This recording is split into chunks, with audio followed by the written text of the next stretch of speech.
Baik, bismillahirrahmanirrahim. Assalamualaikum warahmatullahi wabarakatuh. Semoga teman-teman mahasiswa semuanya dalam keadaan sehat ya.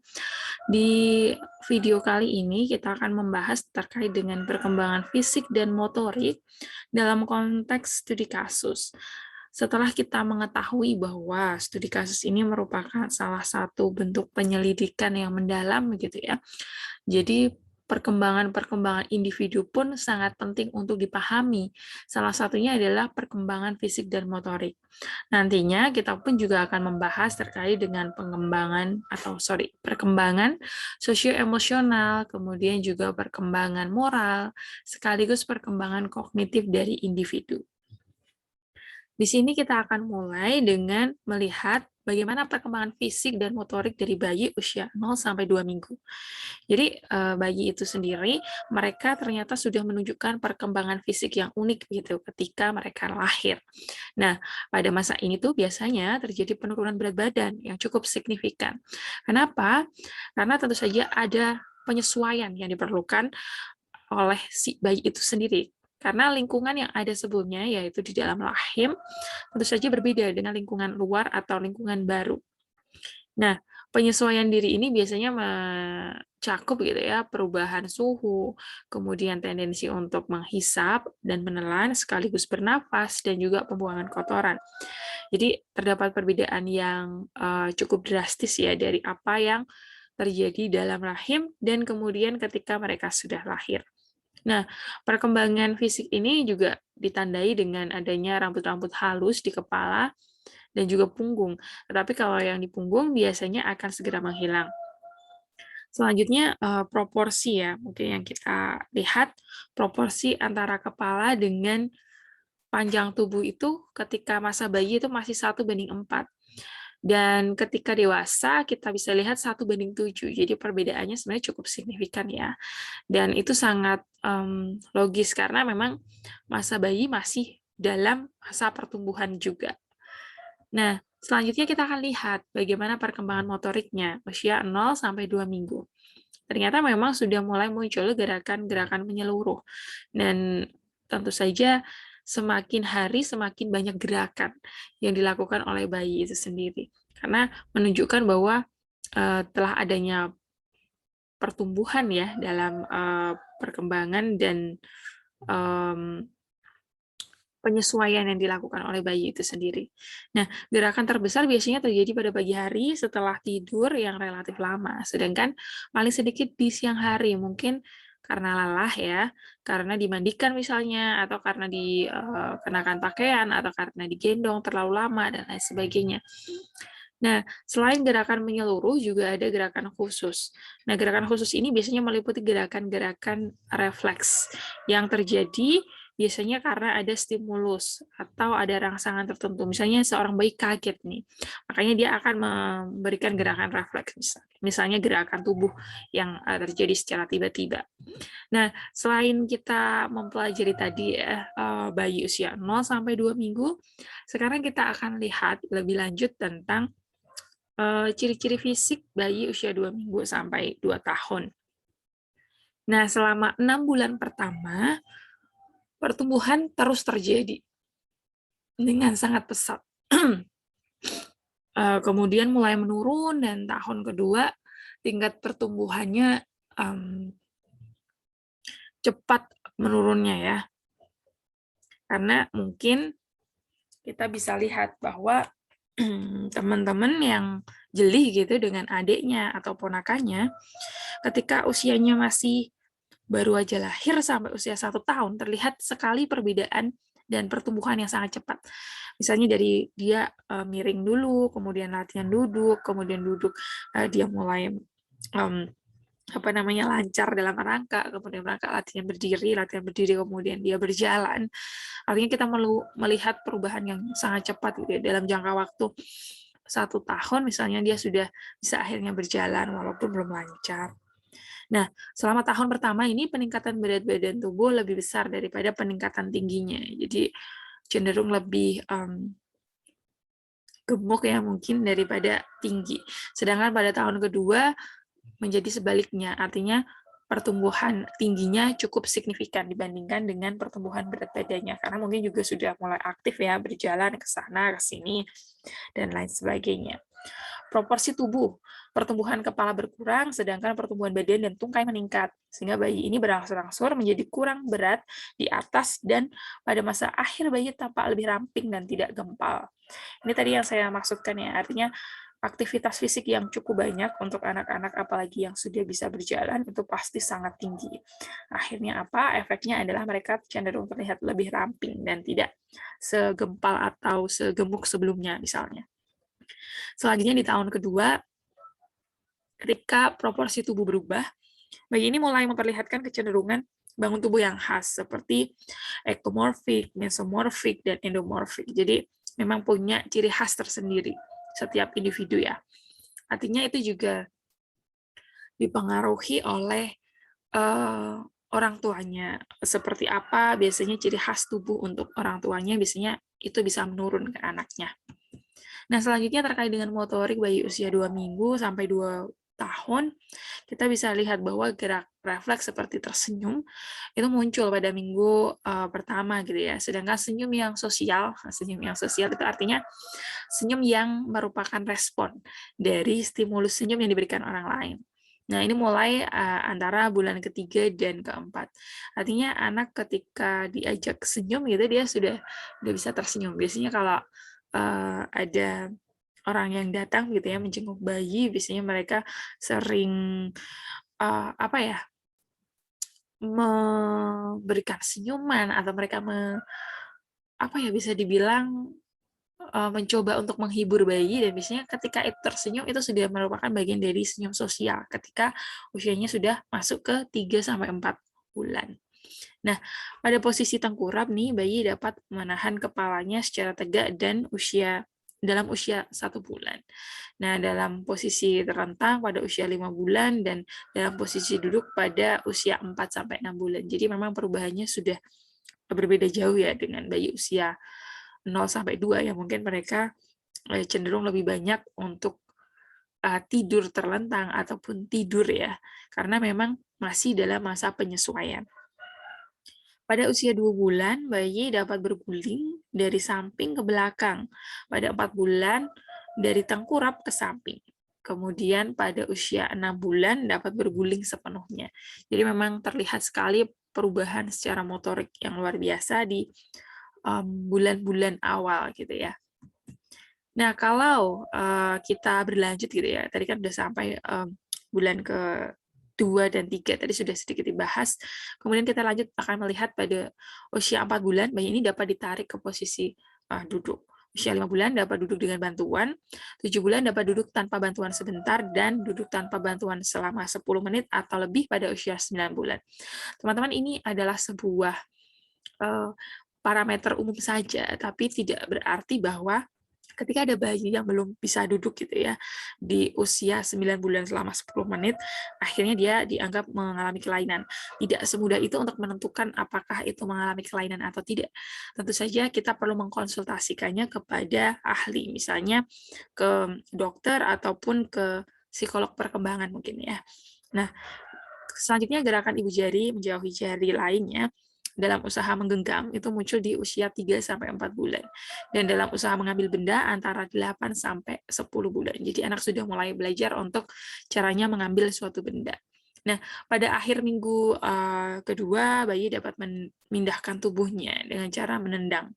Jadi memang tendensinya sering menendang-nendang ya. Dan itu ternyata merupakan salah satu bentuk aspek perkembangan motoriknya. Dia bisa akhirnya berpindah dengan cara menendang.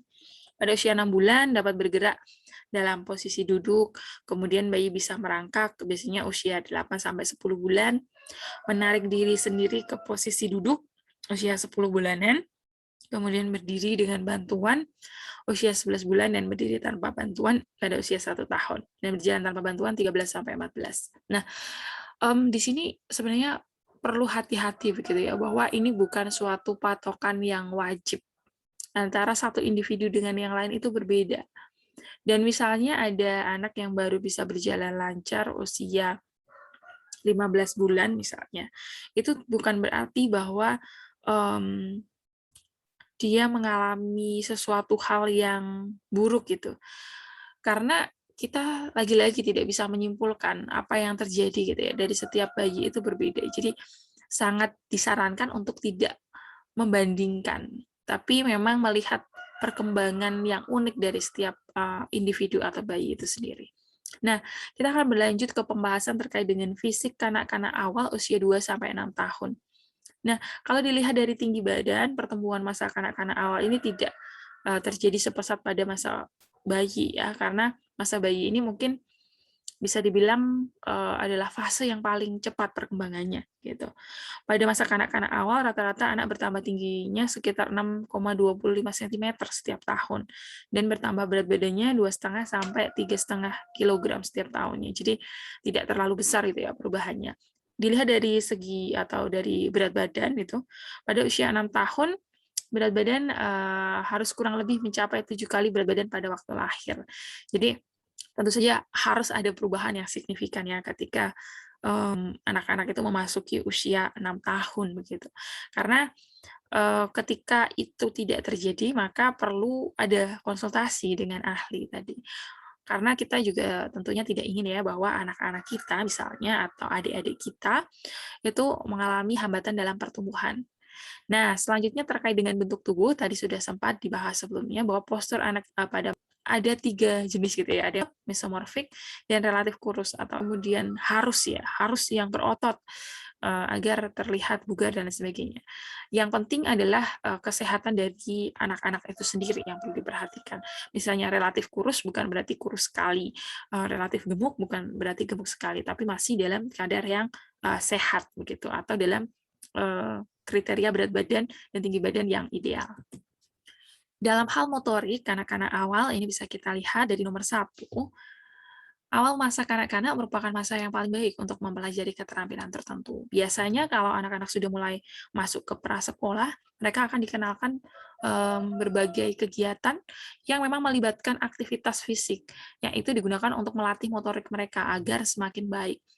Ataupun misalnya menyusun puzzle, kemudian latihan menggambar atau mencoret-coret gitu ya. Kemudian ada juga ketika mereka usia TK gitu, mereka sudah mulai diajarkan bagaimana cara misalnya menggunakan alat-alat tertentu, alat-alat berupa misalnya kalau dulu ada mereka diminta untuk menata gitu ya, menata suatu objek ke tempat lain, jadi memindahkan. Nah, seperti itu coba dilatih ketika mereka biasanya memasuki sekolah atau prasekolah ya.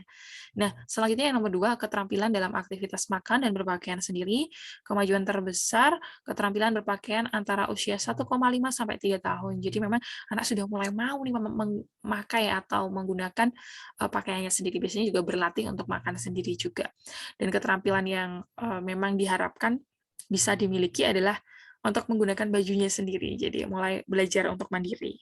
Dan di nomor 3, kita bisa lihat, pada saat anak-anak mencapai usia taman kanak-kanak, mereka seharusnya dapat mandi dan berpakaian sendiri, mengikat tali sepatu, dan menyisir rambut dengan sedikit bantuan atau tanpa bantuan sama sekali.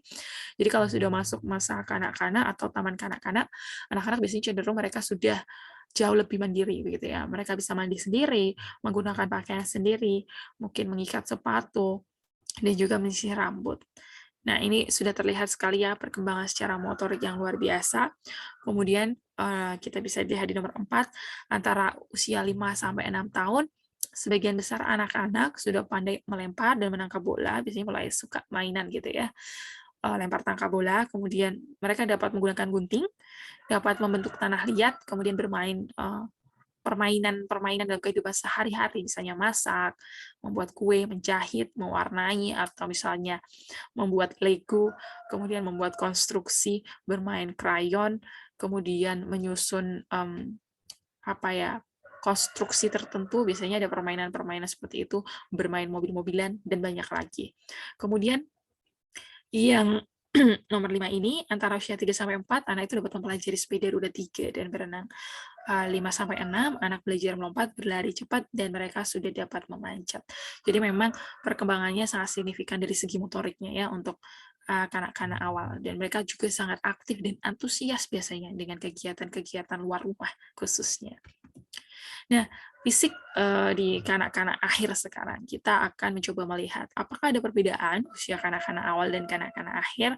Jawabannya tentu saja pasti ada perubahan ya, karena ini bagian dari perkembangan dan pertumbuhan anak itu sendiri. Dilihat dari pertumbuhan, tendensinya adalah stabil, pertumbuhan fisik cenderung lebih stabil atau tenang dibandingkan dengan sebelumnya. Sebelum mereka akan memasuki masa remaja yang kembali lagi pertumbuhannya cukup cepat gitu ya.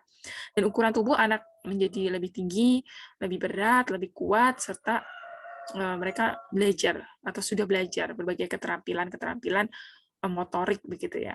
Otot dan tulang, jaringan lemak berkembang dengan cepat daripada jaringan otot, kemudian perubahan nyata terlihat pada sistem tulang, otot, dan keterampilan gerak. Ya tadi kalau kita lihat di usia 5-6 tuh mereka sudah aktif sekali, apalagi 6-11. Ketika mereka banyak sekali bertemu dengan teman sebayanya, pasti keinginannya adalah main, main, dan main gitu ya. Kita lihat dari segi motorik kanak-kanak akhir akan seperti apa nih. Kita lihat nomor 1 bahwa keterampilan gerak mengalami kemajuan pesat. Ini jelas sekali ya bahwa anak-anak usia SD biasanya mereka memiliki aktivitas fisik yang luar biasa gitu ya. Semakin lancar dan lebih terkoordinasi dibandingkan dengan masa sebelumnya, bisa berlari, memanjat, melompat, kemudian berenang, naik sepeda, main sepatu roda. Ada kegiatan-kegiatan fisik yang banyak menggunakan menggunakan gerakan yang signifikan itu biasanya. Nah, selanjutnya kita akan melihat di bagian kedua. Untuk kegiatan yang terlibat dengan kerja otot besar, anak laki-laki biasanya lebih unggul dari anak perempuan. Ini memang karena struktur yang terbentuk ya dari aktivitas anak laki-laki dan perempuan itu cenderung berbeda. Makanya akan menghasilkan konsekuensi yang berbeda pula begitu. Nomor 3, kegiatan fisik sangat perlu untuk mengembangkan kestabilan tubuh, kestabilan gerak, serta melatih koordinasi untuk menyempurnakan berbagai keterampilan. Jadi, meskipun sudah baik, tapi masih dalam tahap penyempurnaan. Kebutuhan untuk bergerak perlu bagi anak-anak, karena energi yang tertumpuk pada anak itu perlu penyaluran ya tadi, karena anak-anak itu aktif di usia masa kanak-kanak akhir itu karena mereka memang aktivitas fisiknya luar biasa sekali, gitu ya. Nah, sekarang kita akan beralih ke fisik dari masa remaja, usia 11-18 tahun. Jadi, pertumbuhan meningkat lagi nih dengan cepat. Seperti halnya di masa bayi tadi ya, masa 0 sampai 2 tahun. Nah, dan sebenarnya ini adalah puncak dari percepatan atau puncak dari pertumbuhan itu sendiri. Pada fase remaja awal, usia 11-14 tahun, karakteristik seks sekunder itu mulai tampak. Misalnya penonjolan payudara pada remaja perempuan, pembesaran testis pada remaja laki-laki, kemudian pertumbuhan rambut ketiak dan rambut pubis. Jadi memang secara fisik dan juga secara psikologis sebenarnya terjadi perubahan, tapi di sini karena fokus pada fisik remaja, maka itulah tadi perubahan-perubahan yang muncul. Kemudian yang kedua, karakteristik seks sekunder ini tercapai dengan baik pada tahap remaja, pertengahan usia 14-17. Jadi ada tahapan di mana karakteristiknya mulai muncul, umumnya gitu ya, umumnya muncul di usia segitu. Dan pada tahap remaja akhir 17-20 ya, bisa 17-18, tapi biasanya di-extend gitu ya, diperpanjang. Struktur dan pertumbuhan reproduktif hampir komplit dan remaja telah matang secara fisik gitu.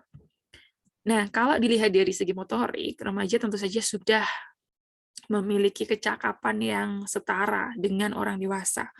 Mereka tuh sudah mampu melakukan gerakan dengan lincah, serta keterampilan memadai, disertai dengan kontrol yang baik secara fisik dibandingkan dengan tahapan sebelumnya. Hal ini biasanya disertai dengan kematangan dalam berpikir gitu ya. Dan juga mungkin secara emosional juga sudah berbeda jauh dengan tahapan yang sebelumnya. Jadi itu mungkin yang bisa memberikan gambaran ya teman-teman. Kenapa kok kita hanya sampai remaja?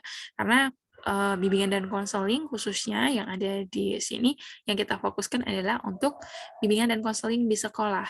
Jadi usianya biasanya memang usia-usia kanak-kanak, kemudian usia remaja, dan remaja akhir ya. Walaupun memang tidak menutup kemungkinan bimbingan dan konseling pun juga bisa diterapkan dalam membantu orang dewasa dan juga orang tua.